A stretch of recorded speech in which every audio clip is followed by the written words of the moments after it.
ನಿಜ. Okay sir, ಎಲ್ಲ ಸರಿ. ಸಿನಿಮಾದ ಒಂದಷ್ಟು ಪಾತ್ರಗಳು ನಿಮ್ಮ ಸುತ್ತ ಇದೆ. ನಾಗಾಭರಣ ಸರ್ ಇದ್ದಾರೆ, ಪ್ರಕಾಶ್ ಬೆಳವಡಿ ಅವರಿದ್ದಾರೆ. ಸೊ ಎಲ್ಲ ಗಟ್ಟಿತನದ ಪಾತ್ರಗಳು ಇವೆಲ್ಲ. ಸೊ ನಿಮ್ಮ ಪ್ರಕಾರ ಎಷ್ಟು ಮಟ್ಟಿಗೆ ಜುಗಲ್ಬಂದಿ ನಡೀತದೆ ಅಂತ ಕೋರ್ಟ್ ಡ್ರಾಮಾದಲ್ಲಿ? ತುಂಬ ಮಜವಾಗಿದೆ. I think Prakash Belwadi sir and Nagabharana sir ಅದು ವೆರಿ ಅಂದರೆ great killers as a performer. ನನಗೆ ಎಷ್ಟೊಂದು ರೋಮಾಂಚನ ಆಗಿದೆ ಅಂತಂದರೆ ಕೆಲವೊಂದು ಸರ್ಪ್ರೈಸಸ್ ಎಡಿಟಿಂಗ್ ಟೇಬಲಲ್ಲಿ ಕೂತ್ಕೊಂಡಾಗ ಮೈ ಗಾಡ್ ಹಿಂಗೆಲ್ಲ ಮಾಡ್ಬಿಟ್ರ ಅಂತ ಅಲ್ವಾ. ಭಾಳ ಭಾಳ ಸೂಕ್ಷ್ಮ ವಿಚಾರಗಳು. ಆಮೇಲೆ ಎಷ್ಟೊಂದು ಬ್ಯೂಟಿಫುಲ್ ಥಿಂಗ್ಸ್ ಏನೇನಿದೆ ಅಂದರೆ ಕೆಲವೊಂದು ಅವ್ರಿಗೆ ನಾವು ಕಮಾಂಡು ಹೇಳಿರಲಿಲ್ಲ. ಓಕೆ, ನಾ ಕ್ಯಾಮ್ರಾ ಇವಾಗ ಅಲ್ಲಿದೆ, ನಾನು ಡೈಲಾಗ್ ಹೇಳ್ತಿದ್ದೀನಿ, ನನ್ನ ಹಿಂದೆ ಎಲ್ಲೋ ಔಟ್ ಆಫ್ ಫೋಕಸಲ್ಲಿದ್ದಾರೆ ಪ್ರಕಾಶ್ ಬೆಲ್ವಾಡಿ ಅವರು. ನಾಗಾಭರಣ ಅವರ ವ್ಯೂ ಪಾಯಿಂಟಲ್ಲಿ ಕ್ಯಾಮ್ರಾ ಇಟ್ಟಿದ್ದಾರೆ, ಅವ್ರೇನೋ ಹೇಳ್ತಾರೆ, ನಾನು ಅದಕ್ಕೆ ಕೌಂಟರ್ ಕೊಡ್ತಾ ಇದ್ದೀನಿ.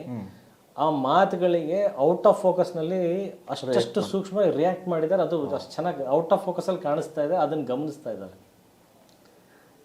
ಅಷ್ಟು ಕುತ್ಕೊಳ್ಬೋದಾಗಿತ್ತು, ನಾನು ಕಾಣಿಸಲ್ಲ ಅಂತ. ಬಟ್ ಅದು ಅಷ್ಟು ಅಟೆಂಟಿವ್ ಆಗಿ ಡೈಲಾಗ್ಸ್ ಕೇಳ್ಕೊಂಡು, ಅಂದರೆ ಈವನ್ ನಾಗಾಭರಣ ಸರ್ ಕೂಡ ನಾವು ಯಾರು ಆರ್ಟಿಸ್ಟ್ ಇಲ್ಲದೆ ಇರೋ ಅಂತ ಟೈಮಲ್ಲಿ ಜಸ್ಟ್ ಇಮ್ಯಾಜಿನರಿ ಮಾಡ್ಕೊಂಡು ನಾವು ಅವ್ರ ವ್ಯೂ ಪಾಯಿಂಟಲ್ಲಿ ನಾವು ಕ್ಯಾಮ್ರಾಗಳು ಇಟ್ಟಿರ್ತೀವಲ್ಲ, ಅವ್ರು ಎಲ್ಲೋ ಒಂದು ಕಡೆ ನಿಂತ್ಕೊಂಡು, ಓಕೆ ಪ್ರಕಾಶ್ ಬೆಲ್ವಾಡಿ ಅವ್ರು ಎಲ್ಲಿ ನಿಂತ್ಕೊಂಡಿದ್ರು, ಅಜಯ್ ಎಲ್ಲಿ ನಿಂತ್ಕೊಂಡಿದ್ರು, ಅರ್ಚನಾ ಎಲ್ಲಿದ್ರು, ಅಂದರೆ ಜಿಯೋಗ್ರಫಿ ಕ್ಯಾಮ್ರಾ ಇಟ್ಟಾಗ ಓಕೆ ಅವರೊಂದು ಇಮ್ಯಾಜಿನರಿ ಇದರಲ್ಲಿ ಅದು ಎಷ್ಟು ಪರ್ಫೆಕ್ಟಾಗಿ ಮ್ಯಾಚ್ ಆಗಿದೆ ಅಂದರೆ ಅದೇ ಆ್ಯಂಗಲಲ್ಲಿ ಆ ಆರ್ಟಿಸ್ಟ್ ಕೂತ್ಕೊಂಡಿರೋ ರೀತಿನಲ್ಲೇ ಅದು ಕಟ್ ಆದಾಗ ಈ ಕಡೆಯಿಂದ ಕ್ಯಾಮ್ರಾ ಬಂದು ಇಟ್ಟಾಗ ಅವ್ರು ಎಕ್ಸಾಕ್ಟ್ಲಿ ಅದೇ ಆ್ಯಂಗಲ್ಸ್ ಅದು ಹೆಂಗೆ ಮ್ಯಾಚ್ ಆಗಿದೆ ನನಗೆ ಅದು ವಂಡರ್. ಅದು ಡಮಿಂತೂ ಇಲ್ಲ, ಅವರೇ ಕ್ಯಾರೆಕ್ಟರ್ಗಳಾಗಿ ಅವರೇ ಅಂದರೆ ಅಷ್ಟು ಬರೀ ಕಣ್ಣಲ್ಲೇ ಆ ಕರೆಕ್ಟ್ ಆ್ಯಂಗಲ್ಸಲ್ಲಿ ಕರೆಕ್ಟ್ ಮೆಜರ್ಮೆಂಟ್ಸಲ್ಲಿ ಅವರು ಕೊಟ್ಟಿರ್ತಕ್ಕಂಥದ್ದು ಸೀನು, ಆ ಪಾತ್ರ ಅಷ್ಟು ಪ್ರಭಾವ ಬೀರಿದಾಗ ಮಾತ್ರ ಇದೆಲ್ಲ ಸಾಧ್ಯ ಆಗ್ತದೆ. ಆಮೇಲೆ ಇನ್ ಟೈಮಿಂಗ್ಸ್, ಮ್ಯೂಸಿಕ್ ಡೈರೆಕ್ಟರ್ ಕೂಡ ನಾವು ಅಂದರೆ ರೀ ರೆಕಾರ್ಡಿಂಗ್ ಕೂತ್ಕೊಂಡಾಗ ನಮ್ಮ ಎಡಿಟರ್ದು ಒಂದು ಪ್ಲಸ್ ಪಾಯಿಂಟು ಆ ರಿದಮ್. ಅಂದರೆ ಇಡೀ ಸಿನಿಮಾ ನಾವು ಕೌಂಟ್ಸ್ ಅಂತ ಮ್ಯೂಸಿಕಲ್ ಕೌಂಟ್ಸ್ ಏನಿರುತ್ತಲ್ಲ ಆ ಕೌಂಟ್ಸಲ್ಲೇ ಕಟ್ ಆಗಿರೋದು. ಆ ಕೌಂಟ್ಸ್ ನಾವು ಅಂದರೆ ಆ ಎಡಿಟಲ್ಲಿ ಹಂಗೆ ಕಟ್ ಮಾಡಬೇಕಾದ್ರೂ ಕೂಡ ಒಬ್ಬ ಆರ್ಟಿಸ್ಟ್ ಕೂಡ ಈಗ 1, 2 ಅಂದಾಗಲೇ ನೋಡಿದ್ದಾನೆ, 4 ಬಾರ್ 2 ಬಾರ್ ಇದರಲ್ಲೇ ನಾವು ನೋಡಿರೋದು, ಅದೇ ತಕ್ಕಂತೆ ಕಟ್ ಆಗಿರೋದು. ಮ್ಯೂಸಿಕ್ ಡೈರೆಕ್ಟ್ರ್ ಅವ್ನು ಮ್ಯೂಸಿಕ್ ಒಂದು ಕಂಪೋಸ್ ಮಾಡಿ ಹಿಂಗೆ ಸೀದಾ ಹಿಂಗೆ ಇಟ್ಟರೆ ಅಲ್ಲಿಗೆ ಅದು ಕರೆಕ್ಟಾಗಿ ಹಂಗೆ ಅಂದರೆ ಆ ರಿಯಾಕ್ಷನ್ಸಿಗೂ ಕಟ್ಟಿಂಗ್ಸಿಗೂ ಎಲ್ಲ ಟೈಲರ್ ಮೇಡ್ ಥರ. ನಮ್ದು ಏನೋ ಒಂದು ಬಟ್ಟೆ ಅಳತೆ ತೊಗೊಂಡು ಮೆಜರ್ ಹೊಲ್ದು ಹೆಂಗೆ ಬಟ್ಟೆ ಎಲ್ಲ ಶಿಸ್ತಾಗಿ ಕೂತ್ಕೊಳ್ಳುತ್ತಲ್ಲ, ಎಲ್ಲ ಎಡಿಟರ್ದು, ಪರ್ಫಾರ್ಮರ್ಸ್ದು, ಮ್ಯೂಸಿಕ್ ಡೈರೆಕ್ಟರ್ಸ್ದು, ಅಂದರೆ ಆಯಾ ಟೈಮಿಗೆ ಸುಮ್ಮನೆ ಪ್ಲೇಸ್ಮೆಂಟ್ ಅದು. ಅದೇ ಕೆಲವು ಸಿನಿಮಾಗಳು ಹಂಗೆ ಹಾಕ್ಸ್ಬಿಡ್ತವೆ ಆಗ್ತಾ ಆಗ್ತಾ. ಎಸ್ ಸರ್, ಸಿನಿಮಾದ ಬಗ್ಗೆ ಇನ್ನೊಂದಿಷ್ಟು ಹೇಳೋದಾದರೆ, ಸಿನಿಮಾದ ಏನು ಆರ್ ಬಗ್ಗೆ ಮಾತಾಡಲೇಬೇಕು. ಆರ್ ಬಗ್ಗೆ ಭಾಳ ಚೆನ್ನಾಗಿ ಹೇಳ್ತಾ ಇದ್ದಾರೆ ಮೊನ್ನೆ ಪ್ರೆಸ್ ಮೀಟಲ್ಲಿ ಪ್ರವೀಣ್ ಅವರು. ರಾತ್ರಿ ಕೇಳಿದ ತಕ್ಷಣ ಬೆಳಿಗ್ಗೆ ಮಾಡಿದ್ದು ಹೇಮಂತ್ ಜೋಯ್ಸ್ ಅಲ್ವಾ? ಪ್ರವೀಣ್ ಅವರು ಸಾಂಗ್ಸ್ ಮಾಡಿದ್ದಾರೆ, ಥೀಮ್ ಸಾಂಗ್ ಮತ್ತು RR ಹೇಮಂತ್ ಜೋಯ್ಸ್. ಯಾಕಂದ್ರೆ ಅವ್ರಿಗೆ ಫಸ್ಟ್ ಕಮರ್ಷಿಯಲ್ ಅನ್ನೋ ಥರದನ್ನ ಮಾತಾಡಿದ್ರು ಅವರು. ಸೊ ಆ ವರ್ಕ್ ಹೇಗಿತ್ತು? ಅವರಿಗೆಲ್ಲ ಎಷ್ಟು ಅಜಯ್ ಕಾಟ ಕೊಟ್ರ ಅಥವಾ ಅವರು ನಿಮ್ಮ ಕಾಟಕ್ಕೆ ಏನಾರ ಅಂದ್ರ ಅಂತ?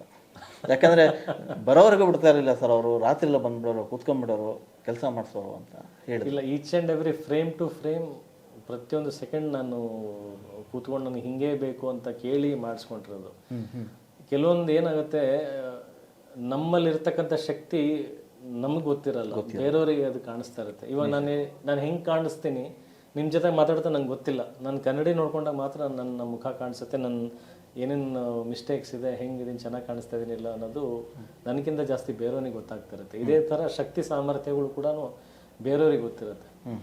ಈ ಹೇಮಂತನ ಹುಡುಗ ನಾನು ಒಂದು ಬಾಲ್ಯದಿಂದನೇ ನೋಡ್ಕೊಂಡು ಬಂದಿದ್ದ ಆ ಹುಡುಗನ. ಅಂದರೆ ಅವ್ನ ಮ್ಯೂಸಿಕಲ್ಲಿ, ಕಂಪೋಸಿಷನಲ್ಲಿ ಅವ್ನ ಒಳಗಡೆ ಇರ್ತಕ್ಕಂಥ ತುಡಿತ, ಪ್ಯಾಷನ್ ಏನಿದೆಯಲ್ಲ, ಅದು ರೈಟ್ ವೇನಲ್ಲಿ ಬರ್ತಾ ಇಲ್ಲ ಅನ್ನೋದು ನನಗೆ ಭಾಳ ಚೆನ್ನಾಗಿ ಗೊತ್ತಿತ್ತು, ಆಡ್ತಾ ಇತ್ತು. ಹಿಂದೆ ಆಲ್ಬಮ್ಸ್ ಕೇಳಿದಾಗ ಕೆಲವೊಂದು ನೋಟ್ಸ್ಗಳು, ಅಂದರೆ ನಾನು ಮ್ಯೂಸಿಕ್ ಲವರ್ ಮುಂಚೆಯಿಂದನೂ. ನಾನು ಒಬ್ಬ ಡ್ಯಾನ್ಸರ್ ಆಗಿರೋದ್ರಿಂದ ನನಗೆ ಮ್ಯೂಸಿಕ್ ಅನ್ನೋದು ನನ್ನ ಒಳಗಡೆ ಅದಂಗೆ ರಿದಮ್ ಕೂತ್ಬಿಟ್ಟಿದೆ. ಸೊ ನಾವು ಕೆಲವೊಂದು ಸೂಕ್ಷ್ಮತೆಗಳನ್ನು ಗಮನಿಸ್ತೀವಿ, ಇವನಿಂದ ಇದನ್ನು ತೆಗೆಸ್ಬೋದು, ಇದ್ರೊಳಗಡೆ ಇದೆ ವಿಷಯ ಅನ್ನೋದು ನಮ್ಗೆ ಗೊತ್ತಾಯ್ತು. ಸೊ ಹಾಗಾಗಿ ಅವನ್ನ ನಾವು ಇದರಲ್ಲಿ ಕನ್ನಡದಲ್ಲಿ ಅವನಿಗೆ ಸೆಲೆಕ್ಟ್ ಮಾಡಿ ಅವನಿಗೆ ಗೊತ್ತಿಲ್ಲದೆ ಇರೋವಂಥ ಟ್ಯಾಲೆಂಟ್ಸ್ಗಳನ್ನು ಅವನಿಂದ ತೆಗೆಸೋವಂಥ ಪ್ರಯತ್ನ ಮಾಡಿದ್ವಿ. But it is pure and whole and sole ಅವ್ರದೇ ಟ್ಯಾಲೆಂಟ್ ಅದು. ನನಗೆ ಗೊತ್ತಿರಂಗೆ ಒಂದಷ್ಟು ಜನ ಅವರಿಗೆ ಬೆಂಬಲ ಕೊಟ್ಟರೆ ನಾವೇನು ತಮಿಳಲ್ಲಿ ಅನಿರುದ್ಧು ಈ ಥರದ್ದೆಲ್ಲ ನೋಡ್ತೀವಿ, ಈ ಥರದ್ದೊಂದು ಡೆಫಿನೆಟ್ಲಿ ಹೆಸರು ಮಾಡೋಂಥ ಒಂದು ಹುಡುಗ. ಓಕೆ, ಅಂದರೆ ನಾಳೆ ದಿನ ಇಡೀ ಭಾರತದಲ್ಲಿ ಅವನ ಹೆಸರು ನೋಡೋದ್ರಲ್ಲಿ ಡೌಟ್ ಇಲ್ಲ. ಯುದ್ಧಕಾಂಡ ಮೂಲಕ ಹೊಸ ಪ್ರತಿಭೆ ಬಂತು. ಆಗಲಿ, ಅದು ನನ್ನ ಬರ್ಬೇಕು ಕನ್ನಡ ಇಂಡಸ್ಟ್ರಿಗೆ ಎಲ್ಲದೂ ಕೊರತೆ ಇದೆ, ಅದು ಬಂದ್ರೆ ಒಳ್ಳೇದು.